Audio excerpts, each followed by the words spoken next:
Hello and good evening. Welcome to MUSE Broadcasting, here to uplift and keep the inspiration going as we increase the positive vibrational frequencies of energy, allowing for more creativity to take place. My name is Katsura. I am broadcasting from the Wenatchee area. I'm excited to be here and looking forward. And would you like to introduce yourself? Sure. I'm Heather. I'm in Portland, and I'm really excited about this community conversation that's intended to uplift, inspire, and inform, and excited about doing that with all of you. Yes. Thank you. I'm Lacey, and I'm in the Wenatchee area as well, and I'm excited also to start this journey with you ladies. It's wonderful what you're doing. It's kind of new to me, but I'm excited to learn. Same here. We're kind of still learning as we go. As we go, we're continuing to grow and learn and mold as well. So one of the things that we've been doing every broadcast is we start off with saying what Muse means to us, as well as inspiration. And I will go ahead and begin. And Muse to me is has many different meanings. So one of the main ones is the ability to give birth to dreams and allow room for dreams to come true, come into play, put energy forth into keeping the inspiration there going. And I also really like kind of remembering our history and past. The 9 muses were also Greek goddesses, and what they did was they inspired. Each one had a different forte that they brought to the table. And so definitely like the idea of keeping that alive and keeping that going within our current age of today. It's not exactly the same, but in its own different, unique 21st century kind of style. Yes. So muse, someone who is a muse is someone who is dedicated to inspiring people, however they decide to do that. And everybody has a different skill, a different talent, a different dream. And so I'm really excited to see inspirational women and men be willing to inspire people through their natural talents. Totally, yes. Yeah, that's beautiful.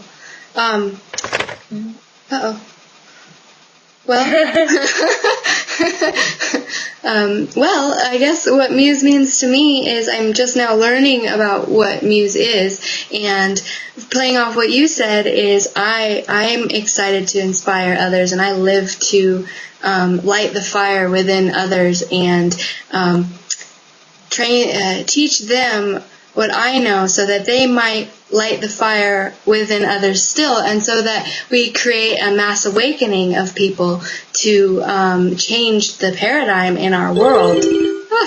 Hold on. Yeah, that's wonderful. Thank you. I love how you put that. Yeah, thank you. Welcome back. Thanks. Have you been able to cover inspiration yet? No, not yet. Would you like to start, Katsura? Yes, definitely. I see inspiration as an energy force, a force of energy that allows creativity to happen. It allows creation to take place, and in that, it keeps the imagination stimulated, and that is how we are able to have a continuous flow of newness, of something different, to build our reality. That is how we build our reality, is through creativity. And so that is where inspiration comes from, and why I see it so important to inspire people and keep the inspiration within our own hearts alive. Yes. I love that. That's great. Thanks. It's beautiful. Thank you. I have lots of time to think about it each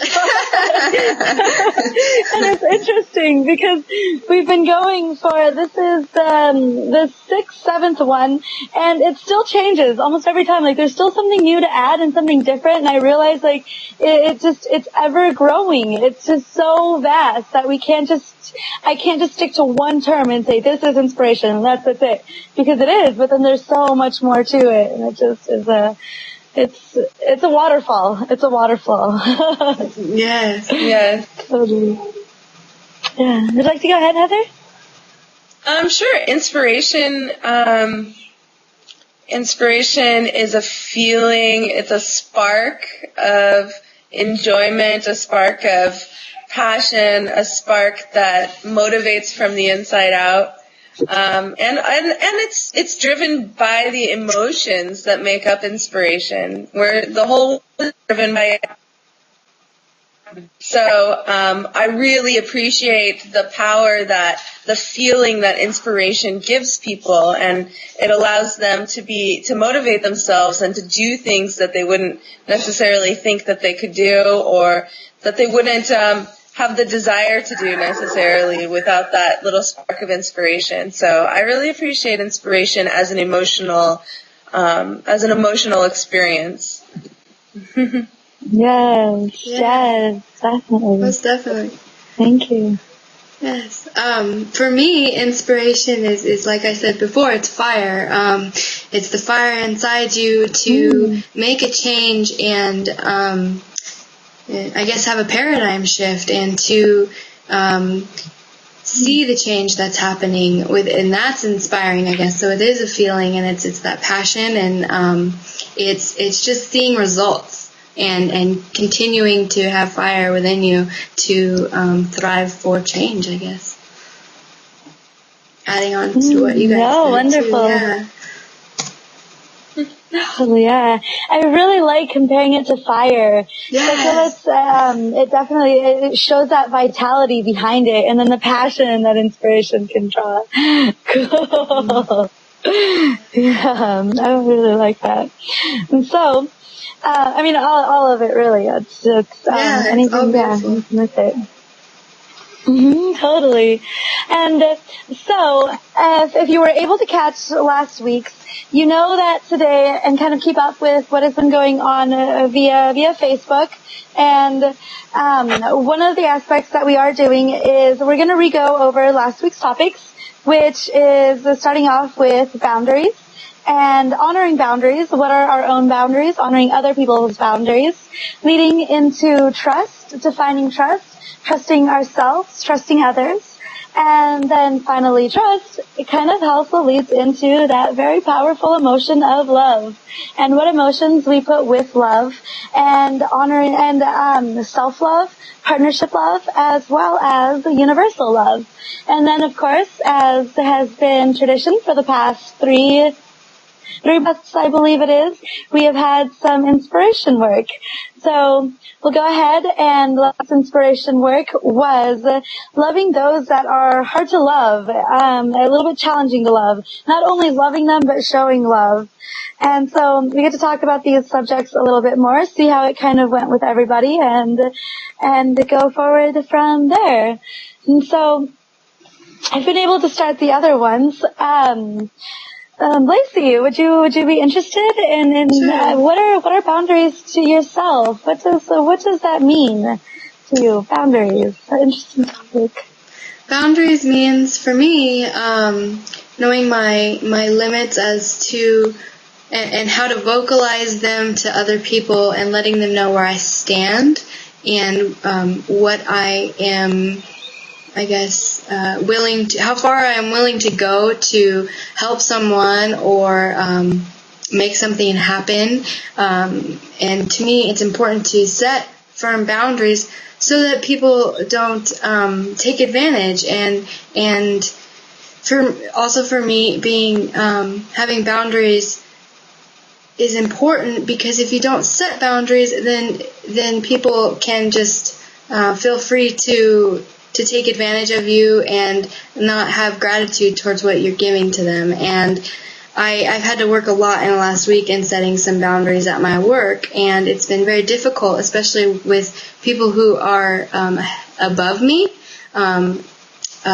because you don't want to upset people, so it's hard to set those boundaries and be firm in that. And in setting boundaries, you have to know who you are and know exactly what you're standing for. So I guess that's what boundaries mean to me, is just being authentic too. in who you are. Yeah. Yeah, I like sharing our authentic. how you included in that the necessity for you to know who you are before you curious. Yeah. So that's really important. I feel like we're kind of working with that here through the conversation, learning more about who we are through one another. Yeah. And so thank you for speaking to that. Yes. Definitely. Yes, yes. Yeah. And it's interesting too, especially I find it when we're putting boundaries with authority. That's I've come to personally find is one of the most challenges. Is it's easy to set boundaries with those that we're not very close with or those that don't have as much influence in our life. But when it comes to authority, it's almost like we have to be twice as strong because they kind of, in a way, they have say in our life. And I feel like I'm so glad you brought this up. I feel like this is so similar to what has been taking place on a global scale lately with and it's really awesome. Millard, he's one of the male muses, has been posting some in Ibantu and somewhere near Turkey, and they're talking about killing the fear of authority. And I think and I don't know if this pertains more personally to yourself, but as we are able to free ourselves of any fear that may be attached there, we can more effectively place our boundaries, be firm in our boundaries. I really like that, especially with those that it seems to be challenging. I mean, I don't know about yourselves personally, but for me, like, I have a hard time placing boundaries with authority sometimes. I'm like, oh, well, should I? I don't know. It's like, yes, yes, definitely. Mhm. Yes. Yeah, and I feel like we should, it's important for us to appreciate ourselves and see the value in ourselves as much as whoever is in authority, and to not put somebody on a pedestal above yourself. I feel like when we approach leaders and when we approach authority as equals, then people are less likely to take advantage of us. It's when maybe people have shaky values of their own, but you're still putting them on a pedestal above you, that they have the opportunity to take advantage of you. And I like how Lacey brought that up about wanting to be strong and stand up for yourself, but then also not having full trust in the people that you're dealing with. So when we're learning to love people and we're learning to love even people we don't know or we don't trust fully, I think that's showing us a piece of ourselves back to us about there's something in us that we're not trusting about ourselves. And we're still in the process of learning to love ourselves. So when we see a person in authority that we have fear around, or we don't know how to handle them, or we don't trust them, or maybe we don't love them as much as we could, or maybe we are worshiping them and putting them on a pedestal, I think that we can also then really look inside and say, where am I doing that with myself? Where am I putting myself unnecessarily on a pedestal? Or where am I not trusting myself? Or where are my leadership values maybe coming into question? And so I really like those examples that you ladies brought up, because that is really important, especially as we're cultivating this in ourselves as women to be strong, inspirational leaders in the world. Then it's important for us to see what kind of relationship we have with other leaders in our lives. Yes. Yeah. Totally, yes. Yeah. Yeah. It's tough to put boundaries on when you put someone on a pedestal. It is hard to express your boundaries to them, because it's like, do you want to be? I feel like I'm being judged sometimes, and I don't like that feeling. So I don't want to do something wrong or like say the wrong thing, and oh gosh, they'll think I'm stupid, and so it takes a lot of strength to express those boundaries with those people, especially the people on the pedestal. Yeah, it does, really, it does. And I feel like we become stronger people by standing up for ourselves and putting our values out front, in front of us, and not. That's I think that's another piece of boundaries, is really just embracing for me anyway, embracing my values and putting my values out on the table and being completely transparent about it. If whatever's going on or however somebody's treating me is against any of my values, then that really is crossing a boundary with me.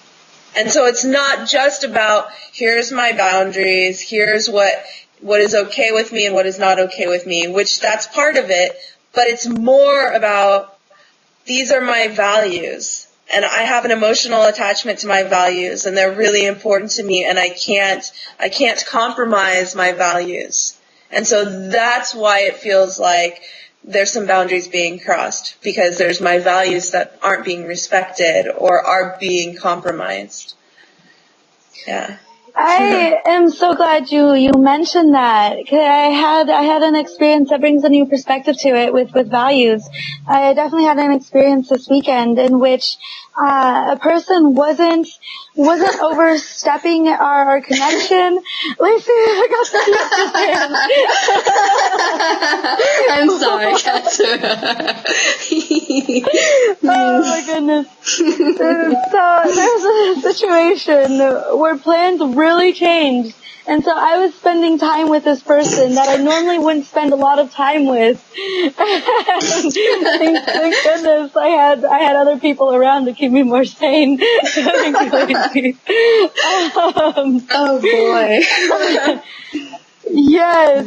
I definitely had that experience, though, in which the person wasn't doing anything to me personally. They were not being rude. They were not being pushy upon me. But the way in which they express themselves is so on the opposite realm of how I express myself and what my moral beliefs are as far as positivity, negativity. And then I felt so much of that negative energy, and it just felt like it, like I was a constant, transmuting process of, oh, no, trying to, keep it, for me personally, trying to keep it balanced and just, okay, I know all this negativity is coming out. It felt like a channel of, channeling, as much negative, information and relaying it as possible.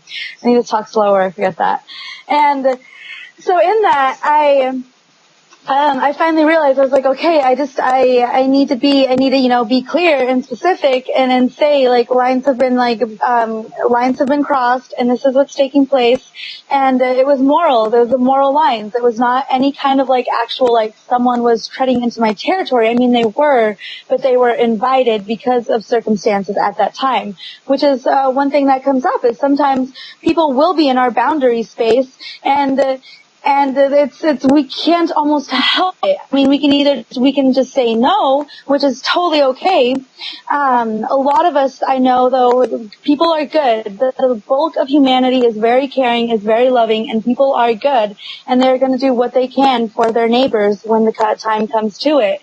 And so in those moments when the people do step into our boundaries, and we are adapting kind of to the situation and the flow of energy at times, that's what I will do in the future, and I think is really good, is to clearly state, this is what my values are, and this is what I respect. I'll meet you halfway if you can meet me halfway. Since we're in this situation where it's a change of plans and it's unexpected, how are we going to best get along most effectively without treading on the other person and salvaging, keeping the relationship even more strong than if our boundaries get crossed? It really hinders the relationship, and it really creates a lot of tension there, and it's unfortunate. So thank you, the values, the high values, and keeping that clear. So important. Yeah. Thank you for that example. That's excellent. It's a very good example. Yeah. Oh my God. That's funny. It's really interesting.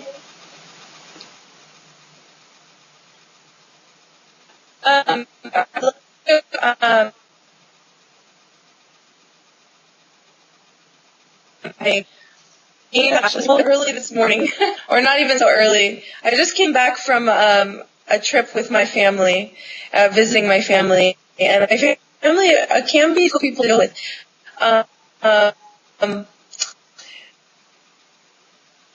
But it's so funny right now because I don't know if I'm talking to myself or not. I see Lacey and Kat to our left, and I have no idea if I'm recording. You're here.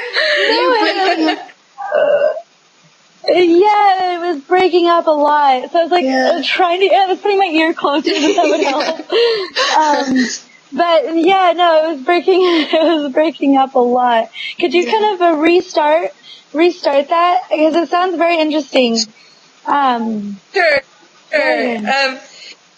Yeah, so when having boundaries with people, we want to be compassionate as well. So we're just basically putting ourselves out there and saying, these are the values, but also at the same time, I have so much compassion for you.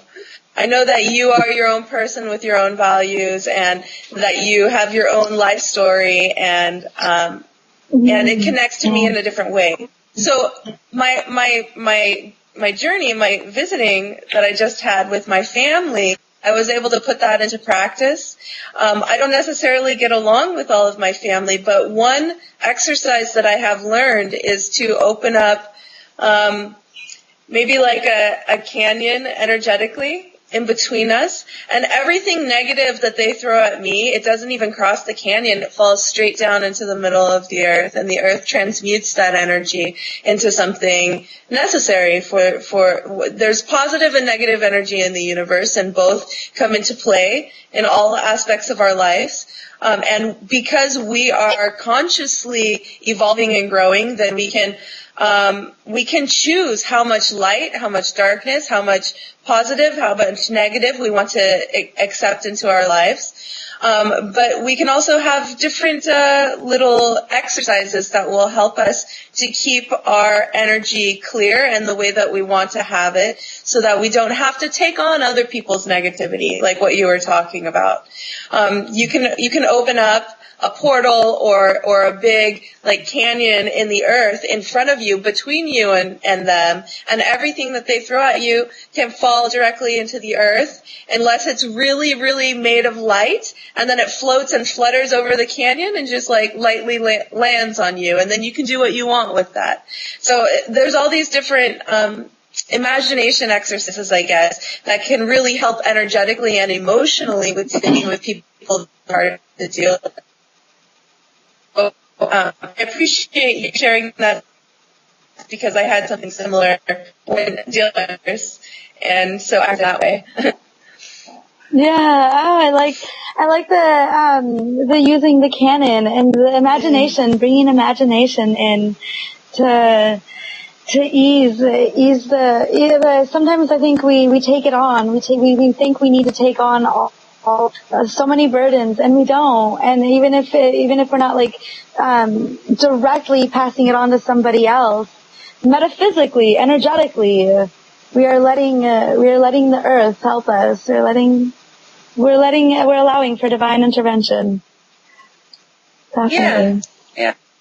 Is there anything more you'd like to speak on boundaries or different? Or something that could be cool. So I was thinking,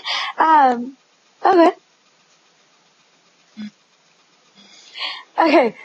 So going on and boundaries are very, very much linked with trust, and as we know, our boundaries we can trust most effectively, and in the process, with defining trust, Heather, how would you define trust? What is trust to you?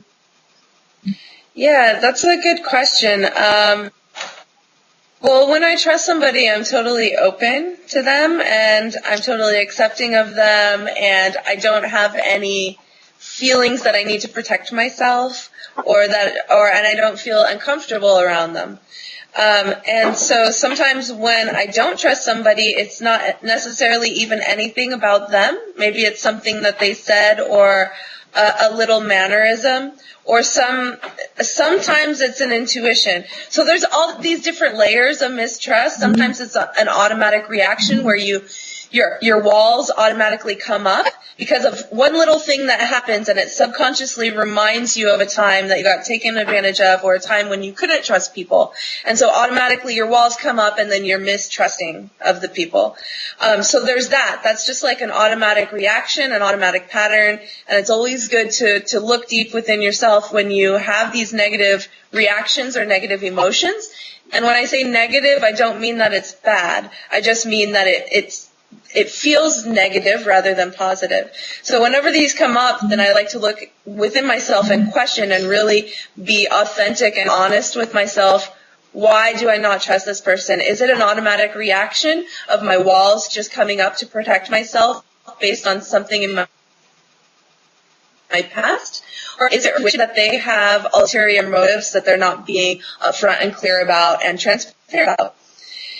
So if that is the case, if they're not being as transparent with me as I think that they want to be presenting themselves as, like maybe they're being a little bit manipulative or they're hiding something from me, then I also like to stop and look inside myself and say, okay, where am I not being transparent? Maybe I am being completely transparent. Not somewhere, then it could be that they're reacting to me not being transparent with them, and to them that feels uncomfortable. It feels like I'm hiding something.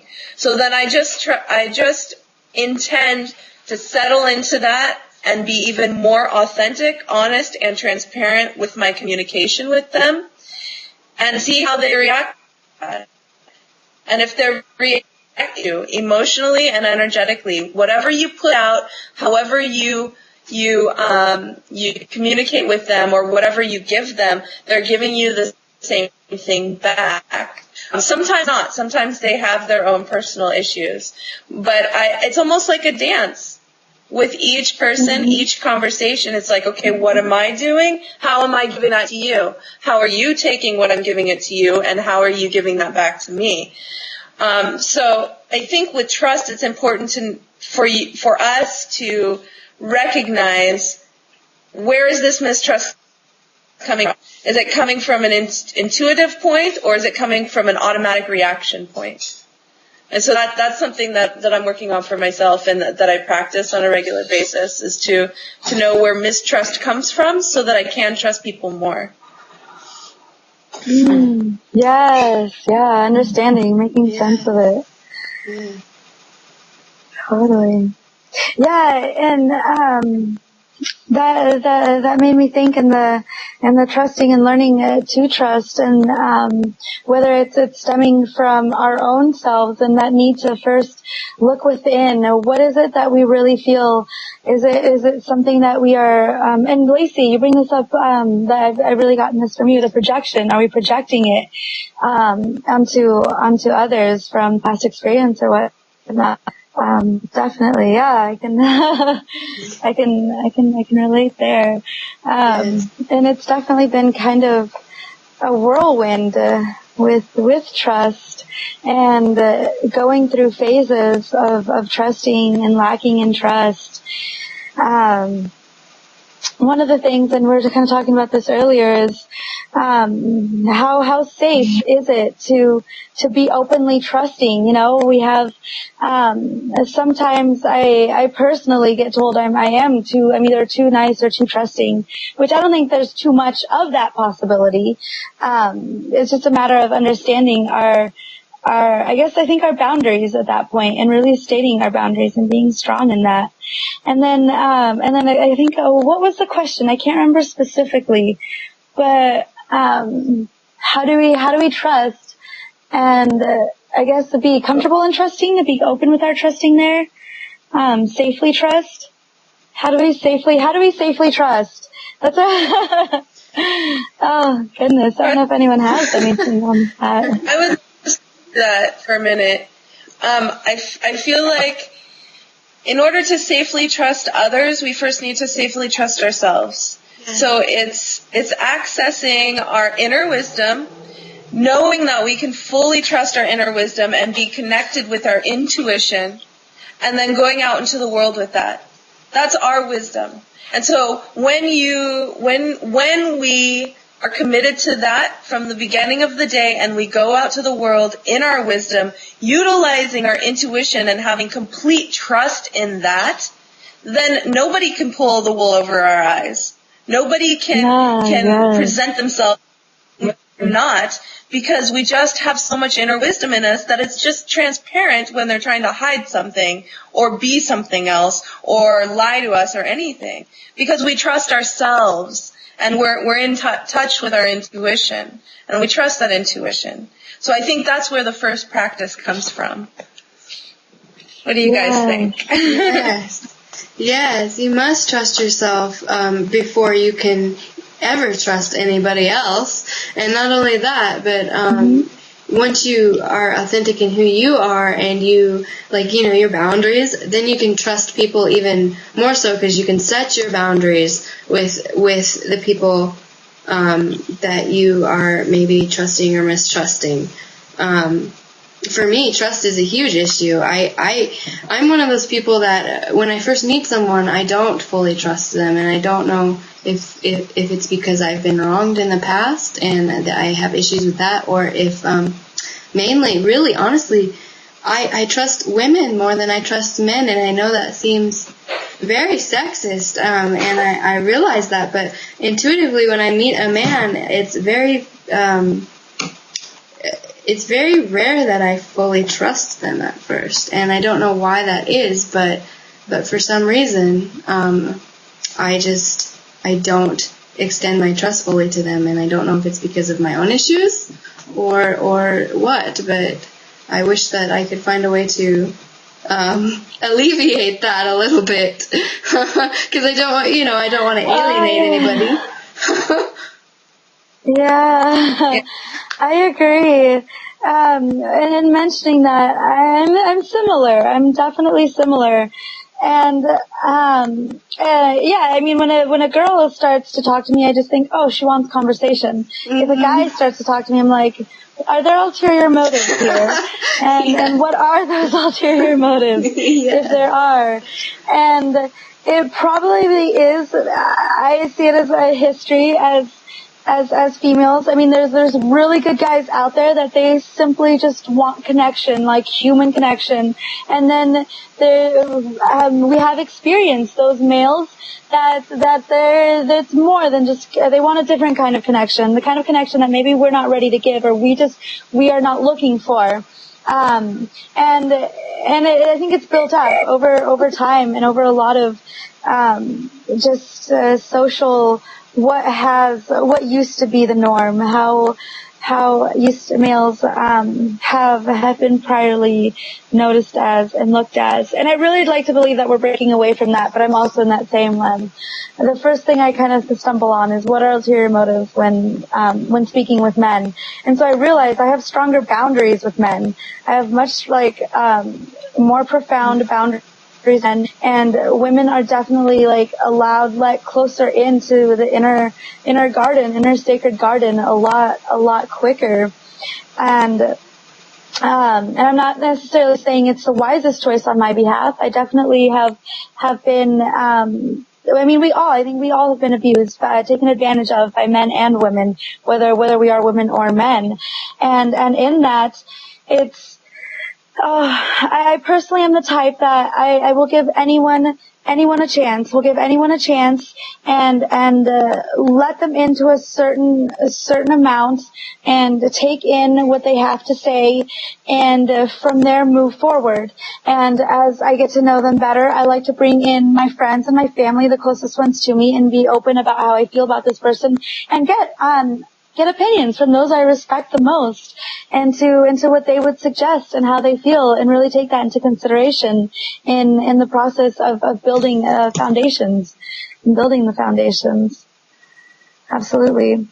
But I'm trying to work towards where we can all have our cars unlocked and houses unlocked, and that is my ideal dream. That would be wonderful. It's unfortunate that we have to fear people's ulterior motives and being mistrustful. It's sad, really, and I've noticed that different cultures different cultures have different boundaries of trust, and it's very interesting to, like, say here in Wenatchee Valley, we have a lot of Hispanic people, and their trust and boundaries are way different than our culture. I don't know why that is, but for some reason they seem to be more trusting. That's a really good point that you bring up, because within those other cultures, they have more family support. Yeah. They're more family. Yeah. Like the grandma lives with whoever, and like cousin, everybody gets together at least once a week for dinner. Sometimes every single dinner, the entire extended family is together, and the family supports one another so well. And in our regular, our typical standard American society, our families are dysfunctional and split up, and everybody's independent, and we don't really gather together as a family, and we're not really friends with our family members. So I really like how you brought up that point, because maybe that's a big difference in learning to trust other people in our society, is having that kind of family support and knowing that you can trust your family. And I actually don't have that experience with my family. I have the opposite. Most of my family I can't trust. So thank you for bringing that up, because that's pointing out something that I didn't even really put my finger on before. Yeah. Yes, support. Yeah, support is so important. Yeah, where would we be without it? Yeah. Oh my goodness. Yeah, and if we're looking out for each other, we know we're safe and protected. We don't have to lock our house doors and car doors, because we know our neighbors. Yeah. And we know they take care of us as we take care of them. Mm-hmm. And that's a lot of what we're building into. I think that's a lot of this. I really love bringing up paradigm shift and new paradigm, and that's where we're working towards. That is definitely where we're working towards. Yeah. And building the strong communities in that family essence. So much. Oh, huge. So important. Yes. And I guess it kind of leads into our topic of love. And as our support grows, as we have more trust in our lives, then I personally, I guess that's one of the emotions, talking about the emotions we attach with love, and that's one of the emotions I attach with love. The more I can trust someone, the more I am able to express my love for them. The more can really feel safe and secure with the people within my environment, then the more loving I am, the more open-hearted I can be, or not necessarily I can be, but I allow myself to be. And within that, I definitely put a lot of, I see love as that wholeness, that completion, that feeling of bliss, of joy, where everything is at peace and is at one. And I definitely know at times of pain or sorrow or hurting, when it feels like there's very little love, or feeling those feelings of aloneness, then it's important, I guess, to remember the love that we have, and how to honor and treasure that love and love ourselves. And one of the like little, I guess, practices that I've been doing that has helped me through kind of a really funky last week. And in that was in the feeling when things are kind of not going as would like them to go, and it's causing pain, and doesn't mean that the love is gone, but the questions of why and the distance. I feel distance from love when I'm not fully in a holy feeling of love. I see love as wholeness.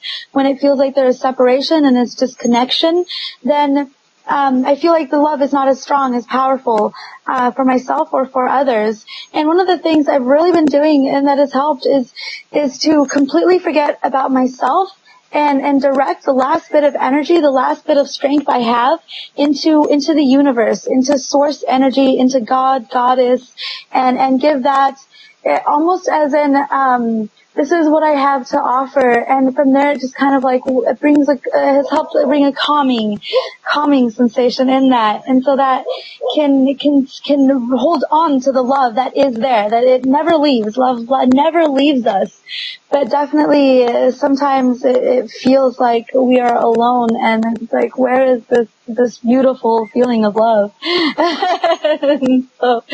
and directing that energy into something greater than myself, it's really been stabilizing, definitely. Love there. Yeah. And I guess that kind of, we're talking about universe. Thank you. Yeah, it is. Thank you. Yeah, I guess that's kind of a little bit of self-love and universal love. How about yourselves? What are the emotions you put with love and the connections there? I feel like when we are willing to love and when we are in love, then trust naturally comes. Because, like you said, we're putting our efforts into a higher source, a greater source, a higher power. And that's where love is coming from for and going to for us. And so when we have that trust in a higher power, we have that trust in ourselves, and we have that trust in the love that we're using. And then when we're offering that love to somebody else, we can just absolutely trust that connection, that it's perfect, even if it's uncomfortable. And that if it's uncomfortable, maybe it's uncomfortable because we're growing. We're growing together, or we're growing individually, or both. And so I feel like love is the basis of everything. It's a great foundation. And if everything's coming from love, then all the other emotions just fall into place. And so the emotions that are coming with love are then naturally trust and value and boundaries, and then they come easily, and they flow easily through us. And so I really like your point that you pointed out, Katsura, about love and about using the last bit of energy that you have, if it's the last bit or the first bit of energy that you have, to just good point. to just love, offer love, and to expand with love, because love will bring all the other emotions you need for the situation or for your own personal growth.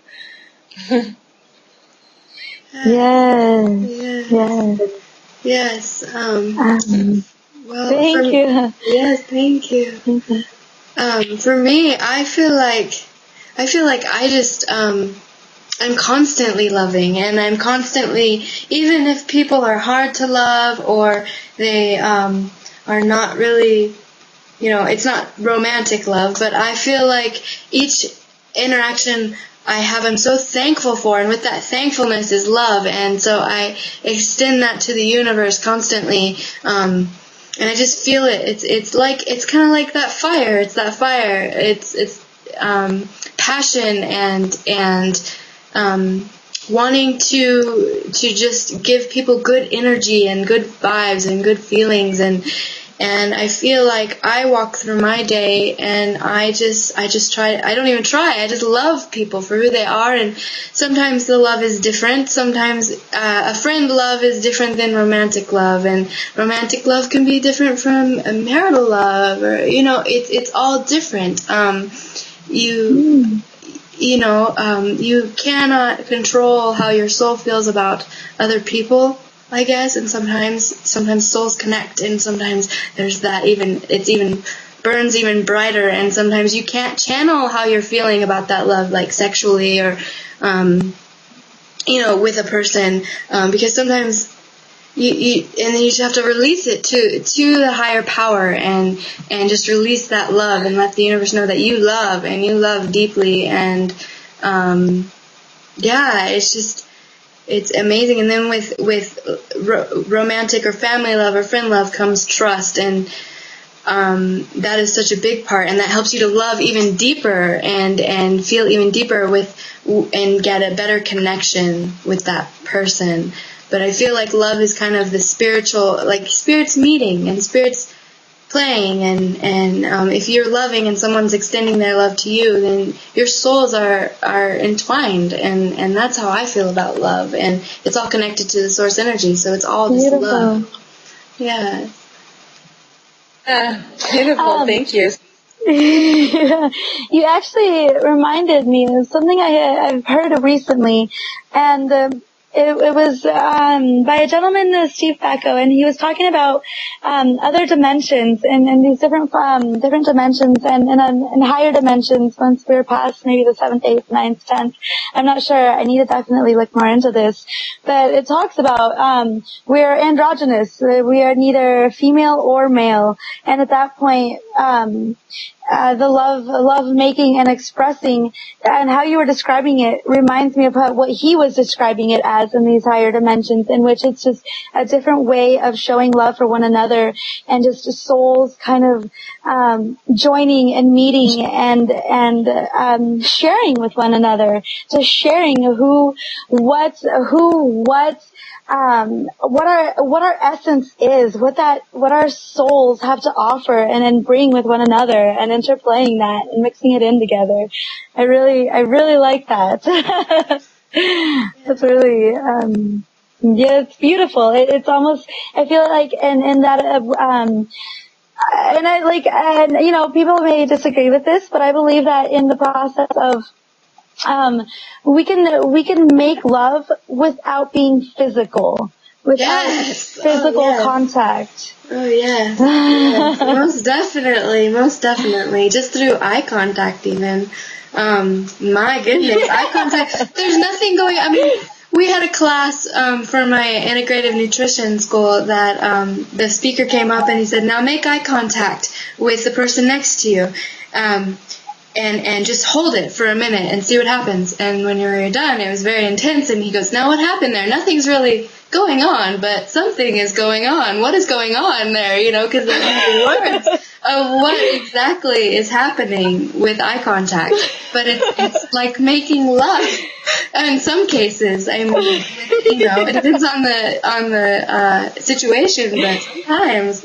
My goodness, I've had better eye contact than sex. Thank you for saying. You know, I really resonate with you connecting it to things, because there's so many ways to be, and it's intimacy. And when the windows are the eyes to the soul, and when we're allowing ourselves to be seen, and we are fully seeing the other person and really seeing their soul, then we're being intimate with one another. And we can be intimate in so many different ways, and I feel like the most important ways are the ways in which we are willing to be just transparent and authentic with one another without getting the physicality in the way of that to start out with when you're building a foundation of trust with somebody. I do feel like intimacy is a really great tool for building a foundation of trust with somebody, and for building a foundation of love and of all the different kinds of love, and exploring the different types of love by first exploring intimacy with one another and seeing the different layers and the different types of love that come up, and then how that and builds and transmutes into even a deeper love or a greater love. And so I really appreciate you speaking to that about eye contact and about other types of intimacy. And being intimate with someone can happen anywhere. And being intimate with someone does not automatically mean that you want to have a physical relationship with them. And that's something that is really close to my heart right now, because that's something that I've been learning and I've been really vocalizing about in my community. I want people to understand that just because I have a desire to be intimate with you, and maybe it's through eye contact, maybe it's through our words or the way that we're connecting, the way that we're being real and raw and transparent with each other. Because I'm willing to be that kind of intimate with you does not mean that I automatically want to jump in bed with you, or does not mean that I automatically want to go on a date with you even, you know? So thank you for speaking to that, because that's really important in my life lately. Mm-hmm. Yeah, it sounds like you're discovering your boundaries that way too. Yes, I think by being willing to be authentic, transparent, and to explore intimacy with other people, we are finding our edges, we're finding our boundaries and defining them, and we're also building trust with one another. So I feel like it would be a great inspiration work to see how far we can go with intimacy and still be honoring our boundaries with everybody in the world. Like, how many people that transparency with? How many people can we be vulnerable with? How many people can we offer intimacy to or have intimacy with in our life? Like, even just somebody on the street. Like, there's such a difference with walking by someone on the street, not even looking at them or acknowledging them, or walking by someone on the street and having eye contact with them, and for that split second you're having a moment with them, and maybe there are smiles that exchange between the two of you. There's something. So how often can we be intimate like that with people that we know or don't know or barely know? And is that going to help us build trust with people in general, with society, with strangers, with people we just meet? I'm really interested in that, so I'm going to practice that this next week. I will with you. More regular being. What was that last little bit? Oh, I'm interested in. Yeah, I'm interested in knowing if being intimate on a regular basis with as many people as possible, does that build trust in my life in general with people in society or with strangers or with people I've just met. So I want to explore the different ways that I can be intimate without necessarily being physical, but allowing myself to be that kind of vulnerable and transparent, and see if that will build more trust in me, in myself, and in the world in general. Yeah. I really like that. That's very good. That's very good. And establishing boundaries with the people who take that. Some people would take that a little bit, sexually, and you have to establish your boundaries with them. So it's a good way to practice our boundaries. Yes. Thank you. Yes. Being as openly intimate as possible, and still honoring our boundaries and values, and being vocal and expressing. I guess we're getting close to 8 o'clock, but I'm curious, how did last week's inspiration work go? How was it? And feeling the love, even more so in showing the love for those in our life that may be a little bit more challenging to love. Oh.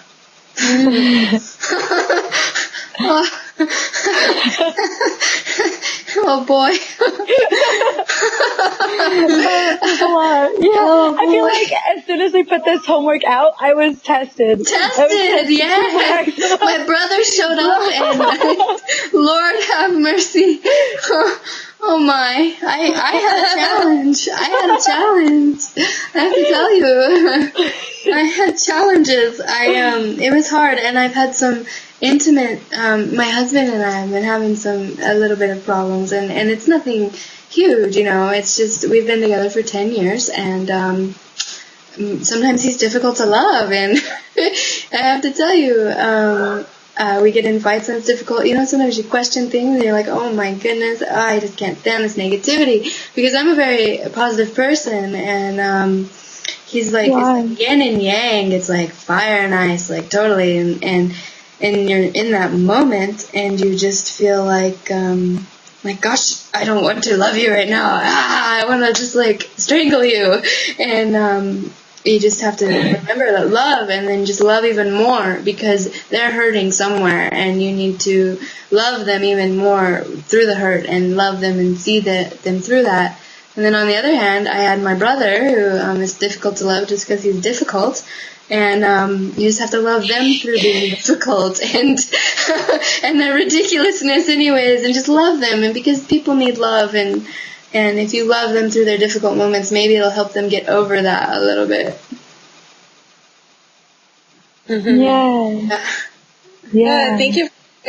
That's how I know. I feel like when we are first learning what love is, then we're learning it from and with our family. And I feel like that never stops. That growth, that period of understanding love and cultivating love and sharing love, it's primarily with our families. And maybe we're not close with our biological families, but then it would be our soul families or our community families or whoever we consider to be family that we have a soul agreement with, to agree to learn about love with one another. So thank you for pointing that out too, because I actually had the same thing with my biological family, just visiting my family. What I realized for myself is that it really comes down to how I am loving myself.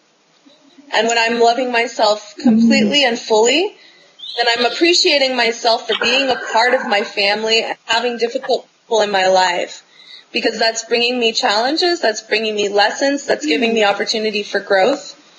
And then when I'm appreciating myself for that, I'm just filling myself up with more love. And so there's no way to not let that love shine.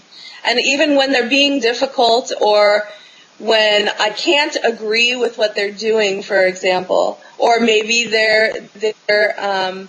my values don't match up to theirs, for example, I can still be radiating love, and they're going to get that.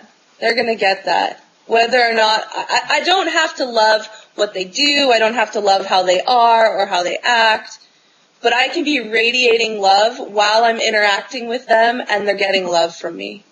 And so that's what I did this past week, because I was with family a lot. Oh, good. We really got to we got to challenge ourselves. Challenges are great. One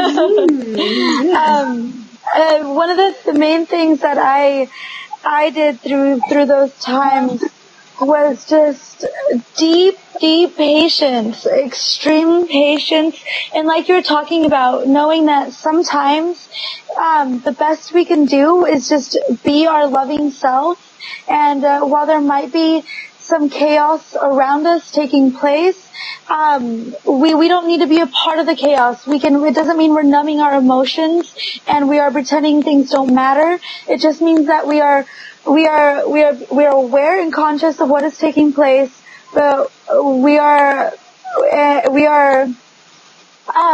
just being, and we're being that love. We're being that energy of love, and through it, and being patient, and knowing that, the crazy waves will come sometimes, and it might be hard to keep the boat steady, but the more focused we are on what we need to do and not what is going on around us. And I think then we can most express love effectively, and not let other kind of emotions or feelings, let anger or fear be our leaders and our servers, and keep love as our guides. And so the patience with the acceptance, the patience and acceptance of what is taking place was what I did with that, practicing that. Yes, very much so. That's so important. That is so important to keep you grounded and keep loving yourself, is to have some patience and acceptance with people. Yes. And also one of the things too, dealing with, my sister is going up through her teenage years, and so she's been having some challenges, and it's understandable. And one of those is self-harm. And one of the things I remember, like through it, I was talking to her, I was like, I don't get super upset and cry anymore through times, because I know you're getting better. I know that you have made it a long ways, and you are only striving for the best, and just keeping that focus that knowing that things are they are getting better, acknowledging that they are getting better and that they will continue to get better because we're putting that energy, we're keeping our love strong is so huge. I noticed just that, like, that knowing and it links with manifestation and having that, putting the energy always in the direction of love, of love and expressing our authentic self. Yeah, thank you. Yeah, making sure we express our love for one another is important too. Yeah. Yes. Well, does anyone else, I don't want to cut anyone off, anything else to add, from that? Mm-hmm. Awesome. It's been so good to talk, and we're going to work on our intimacy, and through that, allowing ourselves to be intimate and seeing where the trust builds from there. If it does build and enhance, and being strong in our boundaries with it. And so, thank you so much. Yes, This has been good. It's nice to talk to you, lady. Yes, thank you, lady. So I really appreciate this support that we have here amongst ourselves. Yes, it's very so important. much. It's very important. It's very important to have a good support network and multiple support networks, because sometimes things of this nature are hard to talk about with other people because sometimes they're not fully present, or they just don't want to hear it, or it's not where they're at right now. And it's difficult to find people in your same tribe who really resonate with you that way. It can be, yeah, definitely. I agree. Well, Okay. yeah, especially this is good. Yeah. Well, anywhere really, because everything can just, it's like really finding understanding. And I want to say thank you once more. Like, I have been able to be very open and expressive with you ladies throughout this, and it's good. It's good to be able to not bottle things up and be open. Yes. Be open. It's good. Totally. So thank you. Yes. Ever so much love and light, and until we meet again for the next. Yes. Good night, Okay, love you, ladies. Love you, ladies. Bye. Bye. Yeah.